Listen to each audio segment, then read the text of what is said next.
Hello বন্ধুরা, এই ভিডিওতে দেখব কিভাবে টেলিটক সিমে ব্যালেন্স চেক করবেন। কোড ডায়াল করে আপনি আরেকভাবে ব্যালেন্স দেখতে পারবেন, সেটা আগে দেখিয়ে দিচ্ছি। এই জন্য আপনি আপনার ফোন থেকে গুগল প্লে স্টোর ওপেন করবেন। উপরে সার্চ অপশন আছে, এখানে লিখবেন টেলিটক। টেলিটক লেখার পর সার্চ করবেন।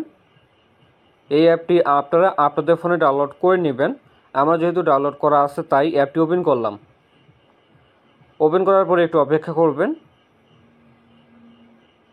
এই অ্যাপে আপনি নতুন হয়ে থাকলে রেজিস্ট্রেশন অপশনে ক্লিক করবেন।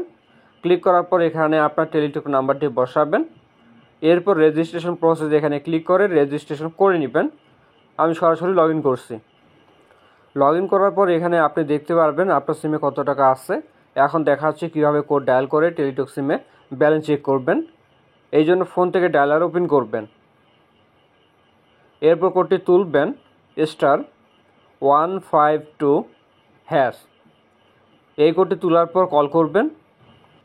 এরপর টেলিটক সিমটি যে ফোনে লাগানো আছে ওই সিমটি ডায়াল করবেন। আমার ফোনে সিম ওয়ানের টেলিটক সিমটি লাগানো আছে, সিম ওয়ান দিয়ে ডায়াল করলাম। তো দেখেন আমার সিমের ব্যালেন্স আছে 7 টাকা। এভাবে আপনারা টেলিটক সিমে ব্যালেন্স দেখতে পারবেন। ভিডিওটি ভালো লাগলে লাইক করবেন। দেখা হচ্ছে নতুন কোনো ভিডিওতে। সকলে ভালো থাকবেন। ধন্যবাদ।